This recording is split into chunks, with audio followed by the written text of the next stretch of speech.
Imagine you're watching the clock tick down on New Year's Eve. Except instead of celebrating, the entire world is holding its breath because in exactly 72 hours, everything changes. December 27th, 2024, Russia and Ukraine agree to a ceasefire. Sounds like good news, right? Wrong. This isn't peace. This is the setup for the most dangerous trap in modern warfare. And when that clock hits zero on January 1st, we're not popping champagne. We're watching World War III begin. Here's the thing that nobody's talking about. Those 72 hours weren't a gesture of goodwill. They were a countdown, a literal timer on the biggest geopolitical mousetrap ever constructed. And guess what? NATO just walked right into it. Let's rewind for a second and talk about what makes this ceasefire so insane. Russia proposes a 3-day halt to fighting right before New Year's. On the surface, it looks humanitarian. Let people celebrate, bury their dead, whatever. But real talk, Putin doesn't do humanitarian. Every single move in this conflict has been calculated. And this 72-hour window, it's straight up the most brilliant and terrifying play we've seen yet. Because while the West is sighing in relief and Ukrainian forces are standing down, Russia is moving pieces on the board that nobody's watching. During those 3 days, something wild is happening in Belarus. We're talking about the largest concentration of Russian forces outside of the actual combat zone since this whole thing started. Satellite imagery, the kind that defense analysts are literally losing sleep over, shows column after column of armor, artillery, and troops positioning themselves along the northern border. And here's where it gets crazy. They're not even hiding it, they want Ukraine to see it. They want NATO to see it. Because the trap isn't just military, it's psychological. Think about the timing for a second. New Year's Eve. Western leadership is literally on vacation. The German chancellor is at his holiday residence. The French president is hosting a New Year's gala. The British prime minister is doing whatever British prime ministers do on December 31st. And American commanders? They're operating with skeleton crews because it's the holidays. Nobody expects a major offensive to kick off at midnight on January 1st. It's unconventional. It's unexpected. It's exactly what you'd do if you wanted maximum chaos with minimum resistance. But wait, it gets so much worse. Those 72 hours aren't just about repositioning troops. They're about something way more sinister, triggering Article 5. See, Russia knows that Ukraine isn't in NATO, which means there's technically no obligation for a collective defense response. But what if, and stay with me here, what if the offensive that launches on January 1st doesn't stop at Ukraine? What if those forces in Belarus punch through Ukrainian lines so fast that they create a refugee crisis that literally crashes into Poland within 48 hours? We're talking about millions of people flooding across the border. Not over weeks or months, but days. The Polish government, already dealing with political tensions and a massive military buildup of its own along the border, suddenly has to manage the largest humanitarian crisis in European history happening in real time. And here's the kicker. Russian forces, in the chaos of the offensive, accidentally fire artillery rounds that land in Polish territory. Maybe they hit a refugee camp that's been hastily set up 2 kilometers inside Poland. Maybe they strike a Polish military convoy that's trying to help evacuate civilians. Doesn't matter. The result is the same. Polish soldiers are dead. Russian weapons killed them on Polish soil. Article 5 gets invoked, and suddenly this isn't just Russia versus Ukraine anymore. This is Russia versus NATO, and nobody was ready for it because everyone was still nursing their New Year's hangovers when the notifications started blowing up their phones. Now let's talk about what January 1st actually looks like on the ground, because this is where the scenario gets absolutely wild. At 0001 hours, the ceasefire ends. Except Russian forces don't just resume fighting. They launch the most coordinated, massive offensive of the entire war. We're talking about a 3-pronged attack that makes the initial February 2022 invasion look like a practice run. The northern force out of Belarus drives straight for Kyiv. Not to encircle it this time, they learned from their mistakes. This time, they're using overwhelming firepower to create a corridor that cuts Ukraine in half. Simultaneously, forces in the east push hard from Donetsk and Luhansk, attempting to link up with that northern thrust. And here's the part that nobody saw coming. A renewed assault from the south, pushing up from Crimea, with the goal of seizing Odessa within the first week. The Ukrainian military, which stood down during the ceasefire because they were legally bound to respect it, is caught in the worst possible position. Their troops are scattered, resupply lines were paused, and command and control networks were operating in peacetime mode. It takes them at least 6 to 8 hours to fully mobilize again. And in modern warfare, that's an eternity. By the time Ukrainian commanders are getting their forces back into defensive positions, Russian units have already advanced 30 to 40 kilometers in multiple sectors. But here's where the geopolitical calculus gets really interesting. NATO holds an emergency meeting on January 1st. The problem? Half the council members are still trying to get back from holiday destinations. Secure communications are being set up in hotel rooms and private residences. The first meeting is chaos, absolute chaos. France is arguing for diplomatic channels. Germany is freaking out about energy supplies because, surprise, surprise, Russia chose winter for a reason. The UK is pushing for immediate intervention, but they can't do it alone. And the United States, the US is dealing with its own political nightmare because this is happening during an election year, and half of Congress is screaming about not getting dragged into another foreign war. Poland invokes Article 5 on January 2nd, after those artillery strikes I mentioned. Now every NATO member has to decide, do we actually go to war with Russia over this? Because that's what Article 5 means. An attack on one is an attack on all. And for the first time in NATO's history, there's genuine debate about whether to honor it. Estonia, Latvia, and Lithuania are screaming for immediate action because they know they're next. The Baltics have been preparing for this exact scenario for years. Their militaries, though small, are already mobilized and moving to forward positions. Finland and Sweden, the newest NATO members, are facing their worst nightmare come true. They literally just joined the alliance and now they might have to fight Russia. Meanwhile, let's talk about what this means for the rest of the world. Because here's the thing that makes this scenario so insane. Everybody picks a side. China, which has been carefully sitting on the fence, sees this as their moment.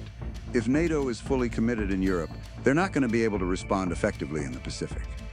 Taiwan suddenly looks very vulnerable, and Chinese leadership knows it.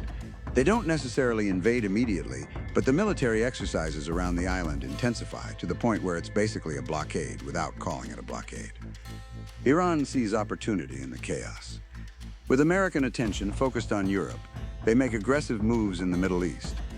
We're talking about Hezbollah launching major operations from Lebanon, Houthi rebels intensifying attacks on shipping in the Red Sea, and Iranian-backed militias in Iraq getting bold enough to strike U.S. bases directly. The Middle East, which was already a powder keg, just got a lit match tossed on it. North Korea, never one to miss out on global chaos, starts moving troops toward the DMZ and conducting missile tests that are way more aggressive than usual. South Korea and Japan go on high alert, and suddenly, the U.S. has to figure out how to manage 3 potential conflicts simultaneously.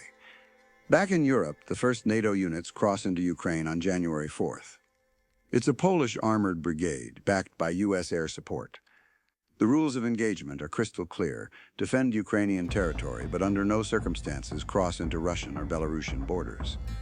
Seems simple, right? Except modern warfare doesn't respect neat little boundary lines. When Russian artillery is firing from inside Belarus, and you can't shoot back because that would mean attacking a sovereign nation, you're fighting with one hand tied behind your back. The air war becomes absolutely critical, and this is where things get low-key terrifying. Russia has been holding back its most advanced air defense systems for exactly this moment. When NATO aircraft start flying combat missions over Ukraine, they're facing the most sophisticated anti-air network ever deployed. We're losing planes, not a lot, but enough that every sortie becomes a calculated risk. American stealth technology is good, but it's not magic, and Russian S-400 and S-500 systems are scoring kills. Then there's the nuclear question, and honestly, this is where everyone starts having trouble sleeping. Russia, from day one of this offensive, has been making thinly veiled nuclear threats. They're moving tactical nuclear weapons closer to the front lines. They're running drills. They're making sure everyone knows the option is on the table. NATO responds by raising its nuclear alert status, which means the doomsday clock just moved to like 30 seconds to midnight. Here's what's wild about the nuclear calculus. Nobody wants to use them, but everybody has to act like they might. It's the most dangerous game of chicken in human history. Russia knows that if they actually launch a nuclear weapon, even a small tactical one, The response will be devastating. But they also know that the threat alone changes how NATO operates. Commanders have to consider, is taking this city worth the risk of nuclear escalation? Is pushing Russian forces back 10 kilometers worth potentially ending civilization? These are the questions being asked in secure bunkers and situation rooms. By January 10th, the economic impact is hitting regular people hard. Oil prices have literally tripled overnight. Gas stations in the US have lines around the block. European countries are implementing emergency rationing for heating fuel because Russian gas supplies, what little was still flowing, have been completely cut off. China's economy, which depends on global trade, is starting to crater as shipping routes become too dangerous to operate normally. Stock markets worldwide have crashed so hard that trading gets suspended multiple times. Regular people in America are seeing this in real ways. Your grocery bill just went up 30% because so much food is imported or depends on fuel for transportation. Flights are being canceled left and right because airlines can't get jet fuel at reasonable prices. Electronics, forget about it. The supply chains that bring everything from smartphones to laptops depend on components from like 15 different countries, and half of those countries are now in conflict zones or dealing with their own crises. In Europe, it's even worse. Countries are implementing blackouts to conserve power. British citizens are being told to heat only one room in their homes. German factories are shutting down because they can't get natural gas. The economic integration that made Europe prosperous is now working in reverse, spreading the pain everywhere simultaneously.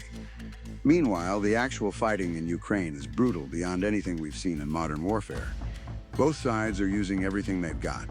Hypersonic missiles, drone swarms numbering in the thousands, electronic warfare that's frying communications across entire regions. Cities that were barely hanging on are being reduced to rubble. Kyiv is under siege again, but this time the defenders know this is literally existential. There's no falling back, no negotiating. This is it. Ukrainian resistance is fierce, way fiercer than Russia expected, honestly. Even with the initial shock of the January 1st offensive, Ukrainian forces are making the Russians pay for every meter of ground. But they're also running out of everything. Ammunition, fuel, food, medical supplies. NATO is trying to resupply them, but Russian forces are specifically targeting logistics networks. Convoys are getting hit before they can reach the front lines. By January 15th, NATO is fully committed. American troops are on the ground in significant numbers. British, French, German, and Polish forces are all engaged in active combat. This isn't advisors or trainers anymore. These are frontline combat units trading fire with Russian soldiers. And here's the thing that's absolutely crazy. This is the first time NATO and Russian forces have directly fought each other since the alliance was created. All those decades of Cold War tension that never quite boiled over. It's boiling over now. The Black Sea becomes a major flashpoint. Russian and NATO naval forces are playing the most dangerous game of cat and mouse imaginable. Submarines are shadowing each other. Surface ships are maintaining firing solutions on each other 24/7.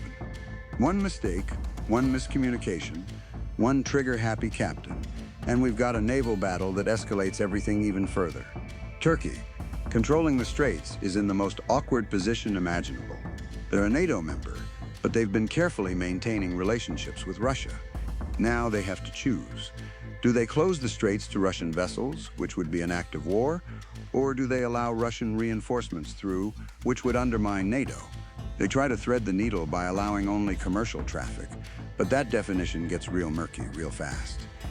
As we push into late January, the casualties are mounting in ways that are hard to comprehend. We're talking about tens of thousands dead on both sides. Entire units are being wiped out in single engagements. Field hospitals are overwhelmed. The imagery coming out of the conflict zone, and despite both sides trying to control information, stuff is getting through, is absolutely horrific. This isn't the sanitized warfare people saw on TV during Desert Storm. This is industrial-scale violence. And here's what makes this scenario so terrifying. There's no clear off-ramp. Russia can't back down without looking weak, which for Putin means political death. NATO can't abandon Ukraine now without the alliance losing all credibility and basically falling apart. China is too invested in the chaos to want it to stop. Everyone is committed, and nobody knows how to de-escalate without losing face or strategic position. The trap that was set during those 72 hours in late December worked exactly as designed. It forced NATO into a position where they had to respond. But responding meant triggering the exact kind of wider conflict that everyone had spent decades trying to avoid. Russia bet that NATO wouldn't have the unity or the will to actually fight, and they were wrong. But now that the fighting has started, turning it off is proving impossible. So yeah, those 3 days between December 27th and January 1st, they weren't a ceasefire. They were the setup for the most catastrophic conflict since World War II. The countdown wasn't to New Year's. It was to the moment when the entire post-Cold War order collapsed, and we found out what comes next. And the scariest part? We're still finding out. Because once you spring a trap this big, nobody, not Russia, not NATO, not anyone, really controls what happens after the jaws snap shut.